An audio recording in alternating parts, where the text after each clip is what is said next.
Hi there. Welcome to this edition of the Healthy Church Podcast. My name is Todd Rhoades. I am one of the co-founders over at chemistrystaffing.com. Thanks for joining us today. This week we're taking a look at deep work. It's a book by Cal Newport. You can get it over at Amazon or wherever you buy books. It's called Deep Work by Cal Newport.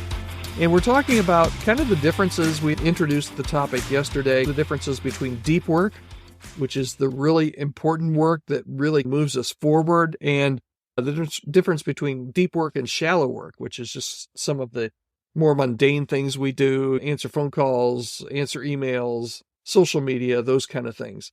And today we want to talk about one of the aspects of your work that I think, and some people may dispute it, but I don't, is that your work as a church staff member is some of the most difficult work in the world.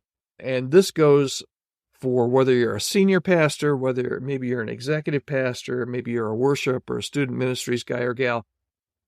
Your work is some of the most difficult work in the world because you don't have just one boss. A lot of people just have one boss or work on a team. But you not only work on a team, but you probably have multiple bosses, both literally in the work chain of your church, in the hierarchy of your church, but also just a lot of people look to you and almost sometimes in the church feel like they are your boss. They pay your salary or whatever. But you have a lot of different people that you have to work with. You have a lot of different people that you have to please. And sometimes I think that your work is some of the most difficult work in the world. But later this week, we're also going to talk about how your work is not only difficult, but it's also some of the most important work in the world, and it's some of the most fulfilling work in the world. We're going to talk about that later. But because your work is so difficult, I think that's one of the reasons why you really need to have some time, and we talked about this yesterday, some time even on your calendar for this uninterrupted work where you can, as Cal Newport says, do the deep work, the important work that you really need to do as a church staff member. And my fear is that a lot of us, because we are constantly distracted, we're going to talk about that in a second, because we're constantly distracted, we don't get to do a whole lot of uninterrupted work or a whole lot of this deep work that we really need to do for our ministries to be effective. Gloria Mark wrote a really interesting research paper a while back. It's called The Cost of Uninterrupted Work. You can look it up on the internet. It's a really interesting paper and read and research project.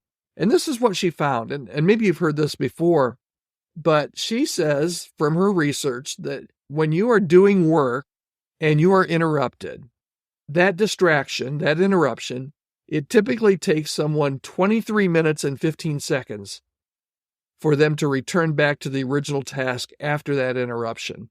It disrupts not only your concentration, but it disrupts what you were doing, and it really disrupts your mental state. So how do we get this deep work done? And I mentioned before, one of the best ways is and I literally do this every day. I'll put an hour to 2 hours of deep work on my calendar. I will block off all phone calls. I will turn off my email. We use Basecamp as our communications tool here at Chemistry Staffing. And just since I've started recording this email, I've gotten 3 pings, 3 instant messages on Basecamp of people either telling me something or wanting something from me. And I turn those off during my deep work time because I can't be distracted. Here's what happens Here's what happens when you're distracted or when you reply to emails and pings and Slack messages when they come in, is that all of a sudden you're on somebody else's agenda. You're responding to what other people want from you rather than what you really need to get done. So we're going to talk today about how to respond to this, and I'm going to give you a challenge here at the end today that hopefully will help you as you continue this week with this most difficult work that you do every day as a church staff member. In Isaiah chapter 30, verse 15, it says, "In quietness and trust is your strength."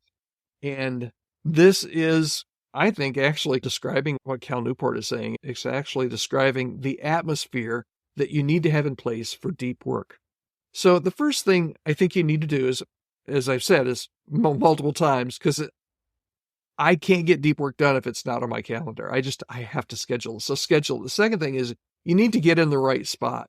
You need to ensure that your workplace and your workspaces are conducive to deep work. And that means keeping disruptions at minimal levels or none whatsoever.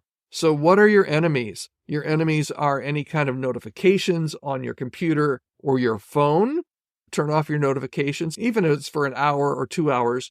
Here's something I like to think a lot of times. When is the last time that I got a ping or a Slack message or an email or a phone call that couldn't have waited a half hour or an hour? They do happen from time to time, but very seldom is there something that you absolutely have to do right now.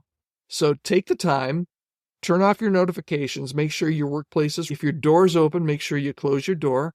If you have an assistant or a team members, other people in your office, just say, hey, I'm going to be out of pocket for the next hour, next 2 hours.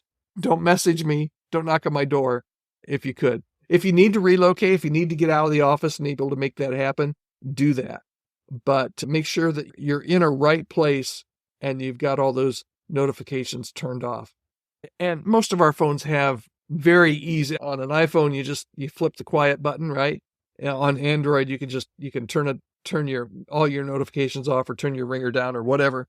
It's very easy to do, but it's very hard to do. I get that, but that's really what you need to do. So here's your challenge this week. And for today specifically, I want you to be aware of your situation.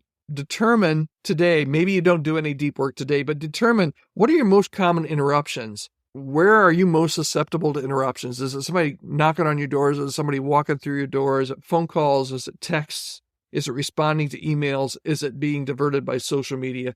Write those down. Just get out a piece of paper and write down those things. What are your most common interruptions and distractions?